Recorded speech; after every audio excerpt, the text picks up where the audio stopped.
welcome back, y'all, to the Minion Mother Show. And I apologize for making so many regular vlogs today and whatnot. But the good thing is I've had 29 videos. I made 4. I'm working on number 5. And I'm gonna make one more, which is number 6. But there's also 1, 2. So let's see, 1, 2, 3, 4, 5, 6, 7, 8. Now this one's 9. One more is 10. So from 29 down to 19, maybe 18 left over. Anyways, that's not the point of this. On this video and the next one, I'm gonna be kind of looking at my notes here a little bit. But the cost of living here in California freaking sucks, right? Some of y'all who have moved out of California know this. Some of y'all who have never lived in California know this, and whatever. And the ones of y'all that do live in California that think that the cost of living here is fine, I digress. Whatever. If I was financially able to move out of California, would I, and where would I go? Well, unfortunately, I would have to travel to the 1 or 2 places that I would want to possibly move to, which would be Texas or Tennessee. But the problem is I know the rest of the country of the United States is sick and tired of Californians moving out of California and moving to their state.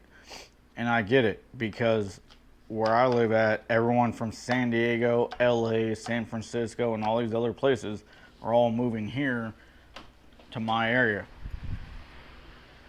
And it's irritating the shit out of me. So I get it. But I am not like all these other California fucks, right? I'm not a liberal. I'm not like, oh my god, and Valley Girl and all this shit. I'm the type of person, let me just go to work, go home, and maybe ride my dirt bike once in a while. But at the end of the day, if I was really able to, I would buy a house in Santa Cruz, California, and just rent it out during the winter or whatever. Use it as an Airbnb, whatever. I would probably, if I could buy my old house, that my grandparents' old house here that I grew up in, like, I would buy that house in a heartbeat if I could. And that, that would probably be my main residence here.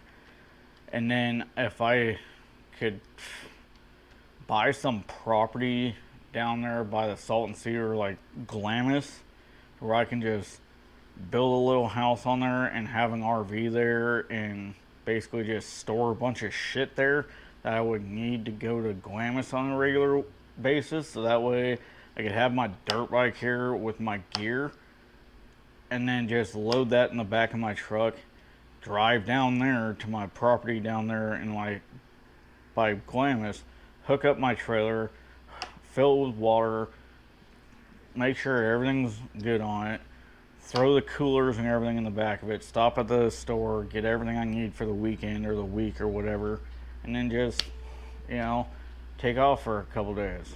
And then take the trailer back, drop it off on my property down there, and whatever. But or hell, maybe even at the end of the day, is like, even though I would love to have a property up in Santa Cruz, I would love to buy my grandparents' old house here in my area. I don't know, maybe just buying a piece of property out in the middle of the desert, which is what I've really wanted to do my entire life. Maybe that's something I would do, but I would really have to find where I want to go to, because cost of living in California sucks, and I don't want to be an 8-hour drive from, my favorite places like Glamis, Ocotillo Wells, Johnson Valley.